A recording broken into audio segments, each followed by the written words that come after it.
এবং আমার সহকর্মীগণ এবং আমাদের স্নেহের ছাত্রীরা সকলকে নমস্কার জানিয়ে আমাদের আজকের যে বিষয় ডিজিটাল এডুকেশন আমাদের টিচিং লার্নিংকে কি করে আরো ইফেক্টিভ করছে বা তার যে উন্নয়ন ঘটাচ্ছে সেই জায়গাতে লক্ষ্য আলোচনা করব। সেখানে বলবার শুরুতেই যেটা বিষয় যে এর শুরু কিন্তু অনেকদিন আগে হয়েছে। যখন আমরা কম্পিউটার পেলাম হাতে, আবিষ্কার করলাম, তখন থেকে ধীরে ধীরে আমরা এই আইসিটি বা আমরা যে ডিজিটাল এডুকেশনের দিকটাতে কিন্তু তখন থেকে যেতে শুরু করলেও এর সব থেকে যেটা শুরু বা যে জায়গাটাতে এসে আমরা একে পুরোপুরিভাবে পেলাম, তার জন্য আমরা দুটো বিষয়কে ধন্যবাদ জানাতেও পারি, আবার একজনকে তো ধন্যবাদ জানাতেই হবে। আর একটা বিষয় যেটা ধন্যবাদ অনেক সময় আমরা জানাতে চাই না, সেটা হচ্ছে করোনা। কারণ করোনা যদি না আসতো তাহলে হয়তো ডিজিটাল এডুকেশন নিয়ে আমরা এখন যতটা লাফালাফি করি বা যতটা মাথায় চিন্তা ভাবনা করছি ততটা করতাম কিনা। আর একজন ধন্যবাদ অবশ্যই প্রাপ্ত, যিনি ধন্যবাদ যাকে জানালেও শেষ হবে না, তিনি হলেন মুকেশ আম্বানি। জিও যদি ফ্রিতে নেট না দিত তাহলে ডিজিটাল এত যে প্ল্যাটফর্ম গুলো রয়েছে এগুলো একটাও বেড়ে উঠতো না। এখন ডিজিটাল যত প্ল্যাটফর্ম আছে সবাই ওই জিও নেটওয়ার্ক আসার পর থেকে আমরা ইউটিউব খুব বেশি মানুষ দেখতাম না, কারণ একে প্রথমে চাকা ঘুরতো না, তারপর যেটুকু চাকা ঘুরতো তাও ওই মাঝখানে 150, 200, 300 টাকার নেট ভরে কারোর পক্ষে সম্ভব হতো না। তাও গ্রামে যদি থাকতাম তাহলে তো কোনো কথাই নেই, মোবাইলে নেটওয়ার্ক পায় না, নেট তো অনেক দূরস্থ। কিন্তু এখন গ্রামগঞ্জে আমরা যেখানেই বলি 4G নেটওয়ার্ক, 3G নেটওয়ার্কে আমরা অনায়াসে ভিডিও গুলো দেখতে পাচ্ছি। তো ডিজিটাল এডুকেশন কি? ডিজিটাল এডুকেশন আমরা কিন্তু সকলেই জানি যে ডিজিটাল এডুকেশন আমাদের পড়াশোনা করার জন্য এমন বেশ কিছু টুলস গুলো রয়েছে যেগুলো সাহায্যে বা যে টেকনোলজি গুলোকে আমরা ইউজ করে আমরা পড়াশোনাকে আরো ইফেক্টিভ করতে পারি বা আমাদের পড়াশোনার যে জায়গা সেই জায়গাটাকে আরো সমৃদ্ধ করতে পারি, আমরা নিজেদেরকে আরো উন্নয়ন করার জন্য সহজ সহজ যে পদ্ধতিগুলোকে ইউজ করতে পারি সেই সমস্ত কিছুকে আমরা ডিজিটাল এডুকেশনের মধ্যে রাখছি। এর ফলে আমাদের কি সুবিধা হচ্ছে? আমরা অনেক সহজে আমাদের এই পড়াশোনাগুলো আমরা করতে পারছি। আমরা নিজেরা বসে পড়াশোনা করতে পারি, আমাদের যে পড়াশোনার গ্রাফ সেই জায়গাটাকে ট্র্যাক করতে পারি যে আমরা কিভাবে পড়াশোনা করছি, কতটা উন্নতি করতে পারলাম। আমরা খুব সহজে গেমিং এর মাধ্যমে আমরা পড়াশোনাটাকে সহজ করতে পারি। আমরা আগে যদি দেখতাম তাহলে অনেক সময় যারা আমরা প্রাইমারি স্কুলে চাকরি করেন বা হাই স্কুলে আমাদেরকে বা যারা আমরা টিচার ট্রেনিং করেছি, তোমরা স্টুডেন্টরা যারা টিচার ট্রেনিং করবে পরে, তখন দেখবে যে বিভিন্ন ভাবে পড়াটাকে কতটা সহজভাবে নিয়ে আসা যায় সেই বিষয়ে আমরা চার্ট, মডেল, এই সমস্ত বিষয়গুলোর মাধ্যমে পড়ানোর বিষয় শেখানো হতো। এখন সেটা ডিজিটালি জায়গাতে এসে শেখানোর ব্যবস্থা করা হচ্ছে যাতে আমরা কত সহজে এই পড়াশোনাটাকে করতে পারি, খুব ইজি ভাবে আমরা এই জায়গাটাকে যাতে ব্যবহার করতে পারি। এবং দ্বিতীয় নম্বর যেটা আমাদের এখান থেকে অ্যাডভান্টেজ পাচ্ছি যে শিক্ষকদের বিরুদ্ধে ছাত্রদের বা ছাত্রীদের অনেকটা অভিযোগ থাকে, স্যার আমাকে খুব বেশি ভালোবাসে না, ওই ছেলেটাকে বা ওই মেয়েটাকে খুব বেশি ভালোবাসে, ওকে বেশি বেশি করে নাম্বার দেয়। এবং ডিজিটাল প্ল্যাটফর্মে এসে কম্পিউটার বা আমাদের টেকনোলজি আছে, তার কাছে ভালোবাসার কিছু নেই, কেউ নেই আলাদা করে তার ভালোবাসার কেউ নেই যে তাকে বেশি নাম্বার দেবে। তুমি যা পারফরমেন্স করলে ডিজিটালি যা সেই জায়গাটাতে দেখা হলো সেইভাবেই নাম্বার পাবে, সেখানে কাউকেই বেশি বা কম দেওয়ার জায়গা নেই। সেজন্য আমরা সেই জায়গাটাতে খুব সহজেই এই অভিযোগের জায়গাগুলোকে আমরা সরাতে পারি। তো এই যে আমাদের এটা হচ্ছে ডিজিটাল এডুকেশনের একটা বিষয়ের মধ্যে গেল যেখানে আমরা অ্যাডভান্টেজ বা বাকি জায়গা পাচ্ছি। ডিজিটাল এডুকেশন নিয়ে তোমরা কম বেশি সকলেই বিভিন্ন জায়গায় পড়েছো বা আরো পড়বে। আমি একটু অন্য দিকটাতে ফোকাস করার চেষ্টা করছি যে আমরা বর্তমান সময়ে যে প্ল্যাটফর্মগুলোকে ইউজ করে আমরা আমাদের পড়াশোনার জায়গাটাকে, আমাদের টিচিং লার্নিং এর যে জায়গাটা সেই জায়গাটাকে বিশেষভাবে উন্নত করতে পারি সেই দিকগুলোকে। আমাদের প্রত্যেকের কাছে এখন স্মার্টফোন আছে, এমন বোধহয় কেউ নেই যারা স্মার্টফোন ব্যবহার করে না এবং যাদের নেট রিচার্জ নেই। কারণ আমাদের যে সমস্ত মোবাইল নেটওয়ার্ক কোম্পানি রয়েছে তাদের যে ডেটা প্ল্যান, তুমি এখন যে ফোনই ব্যবহার করো তোমাকে ফোনের যে মিনিমাম রিচার্জ করতে হবে সেখানে নেটের ডেটা তোমাকে রিচার্জ করতেই হবে, তুমি যে কোনো ফোন ব্যবহার করো না কেন। অতএব ডেটা তোমার ইউজের বাদ দিয়ে তুমি, আমি আগে যেমন ছিল শুধু নেটওয়ার্ক রিচার্জ করছি সেই জায়গাটা আর নেই। অতএব কম বেশি সবাই আমরা পাচ্ছি এবং সেখান থেকে গিয়ে কিন্তু আমরা আমাদের বিভিন্ন ধরনের যে প্ল্যাটফর্মগুলো আমাদের প্লে স্টোরগুলোতে উপস্থিত রয়েছে সেই সবগুলোকে আমরা ইউজ করে আমরা ইফেক্টিভভাবে পড়াশোনার বিষয়কে এগিয়ে নিয়ে যেতে পারি।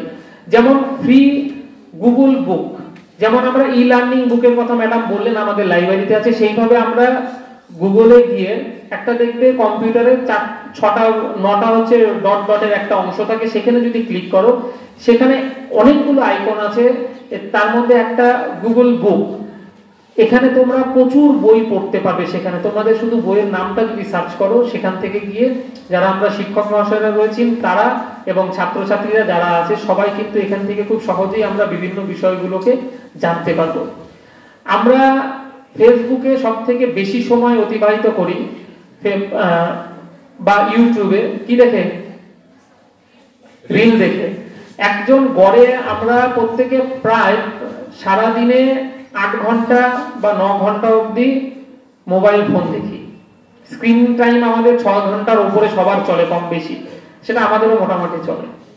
এবার এই অংশটাতে আমরা কতটা নিজেদের কাজে লাগাতে পারছি তা কিন্তু আমাদের উপরে নির্ভর করবে। এই স্ক্রিনিং টাইমে যদি আমরা রিলের বদলে আমরা যে অ্যাপস গুলো রয়েছে যেগুলো আমাদের এডুকেশনালি বা আমাদের পড়াশোনার যে জায়গা সেই জায়গাগুলোকে ইমপ্রুভ করাতে পারবে, সেই জায়গাগুলোর পেছনে যদি আমরা সময়টা দিই তাহলে কিন্তু খুব সহজেই আমরা আমাদের পড়াশোনাকে উন্নত করতে পারবো। যে কারণে দেখবে আমাদের যখন তোমাদের এখনো বাড়িতে বলে বা ছোট যখন ছিল আরো বেশি করে বলতো পড়তে বসলি না এখনো, সময় ধরে পড়াশোনা করা, যে সকালে 3 ঘন্টা পড়তে বসতে হবে, রাত্রে 3 ঘন্টা পড়তে বসতে হবে, 6 ঘন্টা 7 ঘন্টা না পড়লে আমাদের পড়াশোনা ভালো হবে না। ঠিক সেরকম ভাবেই আমরা যদি 6-7 ঘন্টা যে মোবাইল দেখছি তার যদি আমরা ধরে রাখি যে আমরা 6 ঘন্টা যদি সারাদিনে মোবাইল দেখি তার মধ্যে 1 ঘন্টা আমরা রিল দেখি, বাকি টাইমগুলোতে আমরা যদি এইখানে যে প্ল্যাটফর্মগুলো আছে সেই জায়গা থেকে আমরা নিজেদের যে পড়াশোনার জায়গার উন্নতি করতে চাই সেই জায়গাগুলোর প্রতি যদি আমরা ফোকাস করি তাহলে কিন্তু খুব সহজেই আমাদের কারো অপেক্ষায় থাকতে হবে না বা আমাদের কাউকে কারোর জন্য কোথায় মাস্টারমশাই পড়াচ্ছেন বা পড়াবেন। যেমন খুব সহজে এখন চাকরি পদে, যেহেতু আমাদের চাকরিমুখী পড়াশোনা, আমরা সবাই চাই চাকরি পেতে, আমরা পড়াশোনার মূল লক্ষ্যই চাকরি পাওয়া। এবার তোমরা অনেকেই আছো যারা নার্সিং এর জন্য কোচিং এর নিচ্ছ বা নার্সিং এ ভর্তি হতে চাও, এএনএম জিএনএম এর পরীক্ষা হচ্ছে, তোমাদের উচ্চ মাধ্যমিক পাশ করার পরে এই পরীক্ষাগুলো দেওয়া হয়। এবার অনেকের পক্ষে আর্থিক যে সংগতি সেখান থেকে তোমরা অনেকেই 1 লাখ 2 লাখ টাকা বা 50,000 টাকার যে কোর্স ফি সেই কোর্স ফি দিয়ে কোনো এক নার্সিং ইনস্টিটিউট বা কোনো এক কোচিং এ ভর্তি হওয়া তোমাদের পক্ষে সম্ভব অনেকের ক্ষেত্রেই নয়। এই জায়গাটার জন্য তোমাদের সব থেকে সহজে তোমাদেরকে ইউটিউব বা ফেসবুকে যে প্ল্যাটফর্মগুলো রয়েছে সেখানে কিন্তু তোমরা অনায়াসে এই সিলেবাস কেন্দ্রিক পড়াশোনাগুলো করতে পারো, যেখান থেকে তোমাদের এই বিষয়ের যে পড়াশোনাগুলো আছে সেগুলো তোমাদের অনেকটা এগিয়ে দেবে। তোমরা যে ধরনের ধরো হোমওয়ার্ক করতে, আমরা অনেক সময় তোমাদেরকে অনেকগুলো কাজ দিচ্ছি, হোমওয়ার্ক দিচ্ছি, যেগুলো বলছি যে বাড়ি থেকে এগুলো করে নিয়ে এসো বা ছোটদেরকে বিশেষ করে দেওয়া হয়, এই যে বিষয়গুলো থাকে এগুলোকেও কিন্তু আমরা এই প্ল্যাটফর্মের মাধ্যমেই ব্যবহার করতে পারি। আমাদের খাতা কলমে সবসময় যে দরকার এই জায়গাটায় পড়বে না, যেখান থেকে গিয়ে আমরা এই বিষয়গুলোকে করতে পারি। যেমন বেশ কিছু চ্যানেল রয়েছে বিভিন্ন রকম ভাবে ইউটিউবে বা অন্যান্য জায়গায় আমরা পেতে পারি, যেমন এডুটোপিয়া, খান একাডেমি, খান স্যারকে চেনো? খান স্যারের চ্যানেলে গিয়ে দেখবে সব থেকে সহজ ভাষায়, যেটাকে বলে বিহারি ভাষাতে দেহাতি ভাষা, দেহাতি ভাষায় সব থেকে মেয়েদের চুল স্নান করার পরে চুল আসলে কি করে হচ্ছে ইলেকট্রিফিকেশনের ফিজিক্সের কোনো একটা সংজ্ঞা তিনি খুব সহজে বুঝিয়ে দিচ্ছেন। এই যে অংশটা এটা অনেক সহজে তোমরা সেখান থেকে কিন্তু ইন্টারন্যাশনাল রিলেশন বা উনি যে সমস্ত বিষয়গুলো পড়াচ্ছেন তুমি যেমন জানতে পারছো, সেরকম আরো বেশ কিছু চ্যানেলগুলো আছে, আমি পরপর তোমাদেরকে সেই প্ল্যাটফর্মগুলোর কথা বলছি যে জায়গা থেকে তুমি সহজেই এই জায়গাগুলোকে অর্জন করতে পারবে। যেমন স্যার আমাদের বললেন যে কালকে থেকে তোমাদের টেলারিং কোর্সের জায়গাটা শুরু হবে। স্বয়ং বলে একটা পোর্টাল আছে, তোমরা ফোন থেকেও এন্ট্রি করতে পারো, গুগল স্টোরে গিয়েও পাবে, এটা একদম সরকারি হিসাবে। সেখানে গিয়ে তোমরা বিভিন্ন ধরনের কোর্সগুলো করে রাখতে পারো, সেখানে বিভিন্ন ডিউরেশনের অনলাইনের কোর্স হয়, যে কোর্সগুলো থেকে তোমরা এখন তুমি কোথাও গিয়ে অ্যাপ্লাই করতে চাইছো, কিন্তু তুমি শুধু এখানে ইতিহাস অনার্স, পলিটিক্যাল সায়েন্স অনার্স বা বাংলা অনার্স করে তুমি শুধু পড়াশোনা করে রেখেছো, কিন্তু যে বিষয়টা নিয়ে তুমি পড়তে চাইছো সেখানে তোমার সেই ডিগ্রি অ্যাপ্লিকেবল নয়। এবার তুমি এই ডোমকলের বুকে বসে তোমার দিল্লি জওহরলাল নেহেরু ইউনিভার্সিটিতে বা কাশ্মীরের কোন একটা ইউনিভার্সিটিতে বা সাউথ ইন্ডিয়ার কোন একটা ইউনিভার্সিটিতে সেই কোর্সটা করানো হয় 6 মাসে, তোমার পক্ষে সেখানে গিয়ে করা কোনোভাবেই সম্ভব নয়।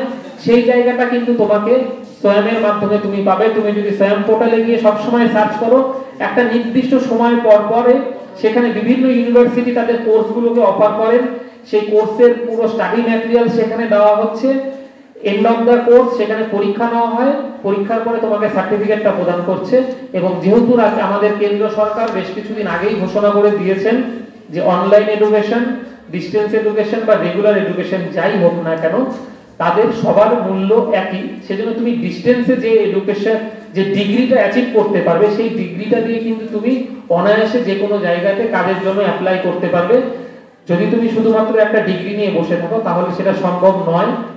এবং আরো যেটা সুবিধা, এই জায়গাগুলোতে গিয়ে তুমি স্বয়ংে তো বেশিরভাগ কোর্সগুলোই ফ্রিতে পাওয়া যায় এবং এখান থেকে তুমি একসঙ্গে 2 বা 3টে কোর্সেও নিজেকে এনরোল করতে পারো, যেটা তোমাকে মাল্টি কোর্সের সঙ্গে যেমন সুযোগ দিচ্ছে, অনেকগুলো তুমি একসঙ্গে করে রাখলে নিজের সেই অ্যাচিভমেন্টটা কিন্তু তোমার আসছে। এছাড়াও তুমি যদি মনে করো যে তুমি হায়ার এডুকেশনের জায়গাগুলোতে করতে চাও বা হায়ার এডুকেশনের বিভিন্ন বিষয়গুলো, তাহলে যেমন স্টাডি আইকি এডুকেশন বলে একটা চ্যানেল আছে,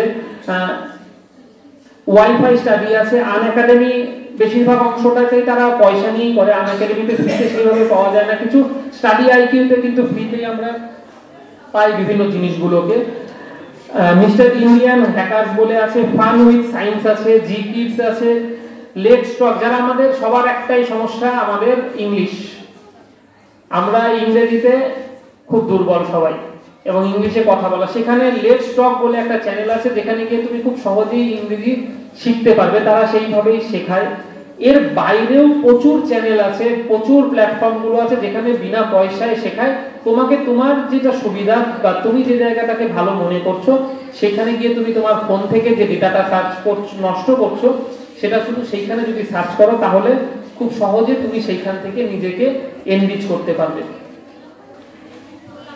আমাদের যেটা আগেও বললাম যে আমাদের মূল লক্ষ্য হচ্ছে পরীক্ষাতে চাকরি পেতে হবে, আমরা সকলেই চাই চাকরি পেতে, এবং একটা যে জায়গা দিয়ে আমরা যাচ্ছি সেখানে গিয়ে আমরা যদি দেখতে পাই যে আমাদের সব সময় চাকরির একটা অভাব কিন্তু রয়েছে, চাকরি আমরা সবাই পাবো না, আমরা সবাই পাই না, আবার সব চাকরি হয় না। মাস্টারমশাই হওয়ার চাকরি কিন্তু তালা অনেকদিন আগে পড়ে গেছে, মাস্টারমশাই হওয়ার পরীক্ষা কিন্তু হয় না। এবং মাস্টারমশাই হওয়ার যে পরীক্ষা, সেই পরীক্ষার যদি নতুন যে একটা গাইডলাইন ছিল সেটা যদি তোমরা দেখো তাহলে দেখবে তার ফার্স্ট পেপারে একটা অংশ রাখা আছে যেখানে পুরোটাই তোমাদেরকে শুধু সেই সাবজেক্ট নয় বাকি অন্যান্য অনেক কিছু পড়তে হবে, যেখানে জিআই, জিকে, ইতিহাস, ভূগোল। তুমি রাষ্ট্রবিজ্ঞানের স্টুডেন্ট জন্য ভাবলে যে শুধু রাষ্ট্রবিজ্ঞান পড়লেই তোমার পড়াশোনা হয়ে গেল, চাকরি পেয়ে গেল, সেটা কিন্তু নয়। তোমাকে অঙ্কও জানতে হবে, তোমাকে ইংরেজিও জানতে হবে। এবার এত কিছু তুমি কোথা থেকে শিখবে? তাহলে এই জায়গার জন্য তুমি বিভিন্ন রকমের ইউটিউব চ্যানেলগুলো যদি তুমি দেখো সেখানে প্রত্যেকটাতে তোমাদেরকে এই প্রত্যেকটা বিষয়তে পাবে, যেখানে ইউপিএসসি, ডাব্লিউবিসিএস পরীক্ষা বা কম্পারেটিভ এক্সামের জন্য বিভিন্ন চ্যানেলগুলো রয়েছে যেখানে ভালো ভালো বিভিন্ন শিক্ষক মহাশয়েরা তারা ক্লাস নেন। সেখানে তাদের বেশ কিছু অংশ রয়েছে পেড ভার্সন, কিছুটা নন পেড ভার্সন রয়েছে। আমার কাছে যদি অসুবিধা হয় আমি সেই নন পেড ভার্সনেই কিন্তু অনায়াসে যেতে পারি। যেমন বাইজুস পেড ভার্সন, তুমি যদি একবার ফোন করো ওরা বারবার তোমাকে রিমাইন্ড করবে, স্যার আপনি পরীক্ষা দেবেন না এবছর, আপনি এখনো এনরোল হলেন না। তুমি একবার, ওরা তোমাকে মোটিভেট করে দেবে খুব সহজে। তারপর থেকে তোমাকে এতবার বলবে স্যার পরীক্ষা দেবেন না, ম্যাডাম পরীক্ষা দেবেন না, তুমি বিরক্ত হয়ে বলবে না তাহলে একটু ভর্তি হয়ে যাই, পরীক্ষাটা দিয়েই দেখি কি হয়। একবার শুধু ওদেরকে ফোন করে ওদের কোর্স যদি খোঁজ নিয়ে নাও। আন একাডেমি মোটামুটি তাই, একবার শুধু তুমি রেজিস্ট্রেশনটা করে ফেলো, তারপরে তোমাকে ওরাই ইন্সপায়ার করে দেবে পরীক্ষার জন্য। তাছাড়াও বাকি যে জায়গাগুলো আছে তোমরা সেই যে কোনো প্ল্যাটফর্মগুলো, গেট একাডেমি, টেক্সট বুক, আড্ডা 247, এই সমস্ত জায়গাগুলোতেই কিন্তু তোমরা কম্পিটিটিভ পরীক্ষার জন্য পাবে। এছাড়াও আমাদের পশ্চিমবঙ্গের ক্ষেত্রে চ্যানেলের সংখ্যা বাংলার দিক থেকে যদি আমরা দেখি প্ল্যাটফর্ম সেইভাবে কিছুটা কম। যেমন আমাদের রাজ্য সরকারের তরফ থেকে ই লার্নিং একটা ওয়েস্ট বেঙ্গল গভর্নমেন্টের একটা চ্যানেল রাখা হয়েছে, সেখানে বিভিন্ন আইএস অফিসাররা তাদের অভিজ্ঞতাগুলোকে শেয়ার করেন। যদিও সেখানে সেই চ্যানেলটা এখনো খুব ভালোভাবে রান করা চ্যানেল নয়, সেখানে ভিডিও সংখ্যা কম রয়েছে। এবং আমাদের বিভিন্ন জেলাগুলোতে আইএস আইপিএস অফিসারদেরকে দিয়ে বেশ কিছু কম্পারেটিভ এক্সামের একটা কোর্স বিভিন্ন জায়গাতে করানো হয়েছিল। তোমরা যদি খোঁজ রাখবে সেরকম যেখানে হয় অবশ্যই তোমরা সেখানে যোগাযোগ করবে।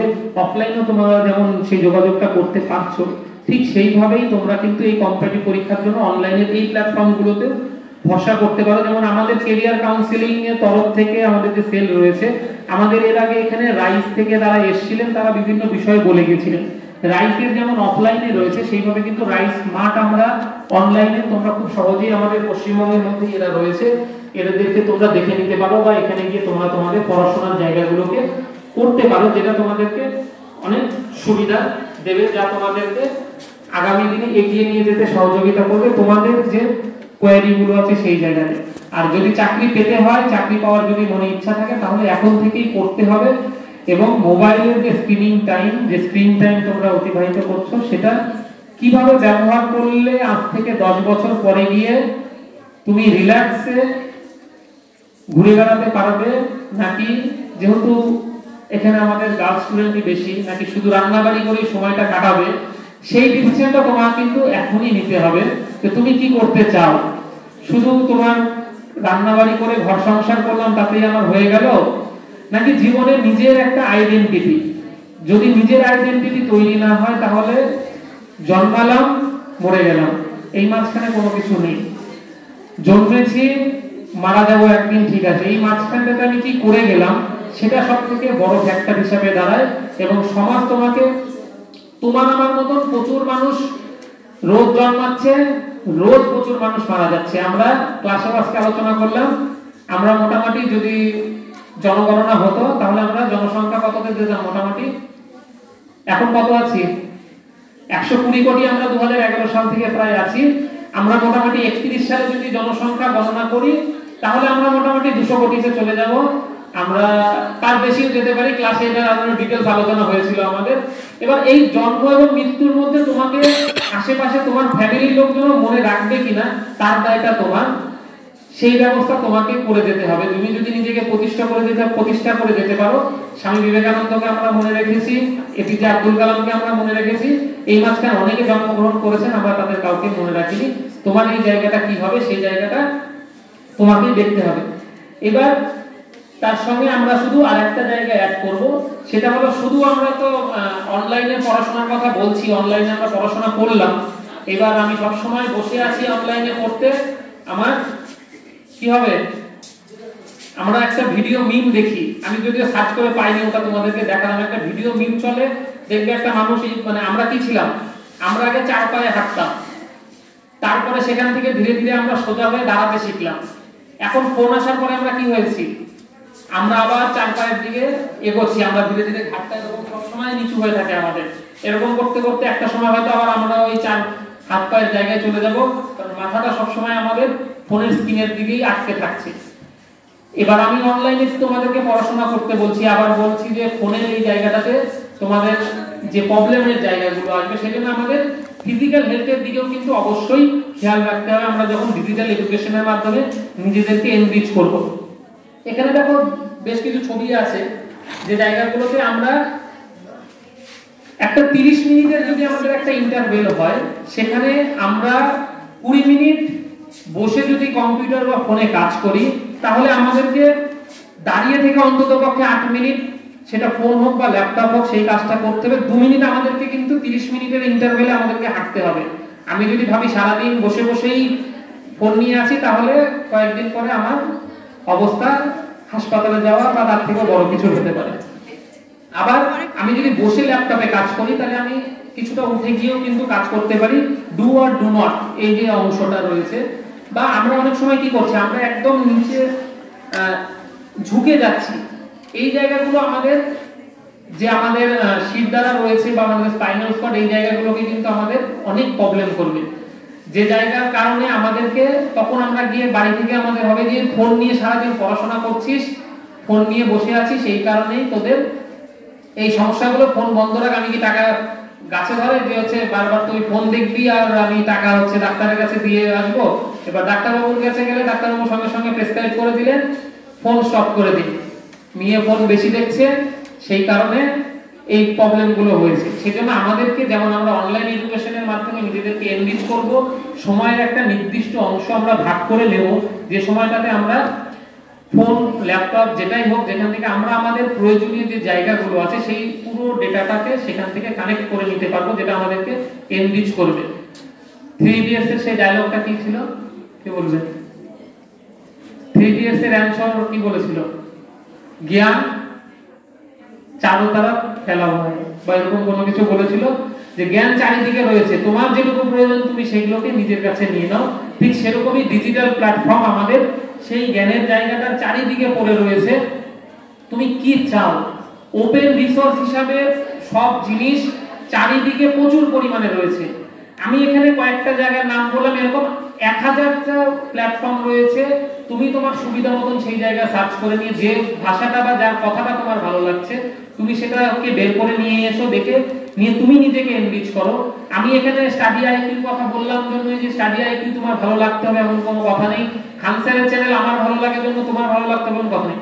কোন চ্যানেল তুমি যেটা চাইছো, কোন প্ল্যাটফর্ম তুমি কোনটা চাইছো, তোমাকে সেই জায়গায় এনরিচ করবে এবং সবথেকে কম পয়সাতে বা পয়সা খরচ না করে তুমি সেই জায়গাটাকে খুঁজে বের করো। তাহলে তুমি একদিন পর্বত শিখরে অবশ্যই উঠতে পারবে এবং নিজের নামটা সোনালী অক্ষরে আমাদের দেশের খাতায় নাম লিখে রেখে যেতে পারবে এবং আমাদের কলেজের খাতাতেও নামটা লেখা থাকবে। কারণ আমাদের কলেজেরও প্রয়োজন, আমাদের ছাত্রীরা কারা জীবনে ভালো জায়গাতে গেল তাদের নামটা তখন আমরা কলেজে খুব সম্মান করে রাখতে পারবো। যেমন আজকে সকালে আমি একটা খবর দেখে এলাম যে ইসরো থেকে একটা গতকালকে বা তার আগের দিন বোধহয় একটা পাঠানো হয়েছে। সেখানে যিনি পাঠিয়েছেন তিনি যে স্কুলের, সেই স্কুলে তার বন্ধু তার পেপার কাটিং দিয়ে বলছে যে আমার গর্ব অনুভব হচ্ছে যে আমার সহপাঠী সেই জায়গাটাতে আছে। আমরাও যেন সেই গর্ব করতে পারি, বা তোমাদের যারা সহপাঠীরা আছেন তারাও যেন গর্ব করতে পারে। কোনো একটা দিন তোমাদেরকে কোনো একটা জায়গাতে আইএস বা আইপিএস হিসাবে বা সায়েন্টিস্ট হিসাবে দেখার, বা অন্য যে কোনো প্ল্যাটফর্ম হতে পারে, সেটা সেই জায়গাতে তোমাদেরকে দেখে যে হ্যাঁ এই স্টুডেন্টটা আমাদের এই ব্যাচের স্টুডেন্ট ছিল, আমরাও গর্বটা অনুভব করতে পারবো। তোমাদের বাবা মারাও তোমাদেরকে নিয়ে গর্ব অনুভব করতে পারবে।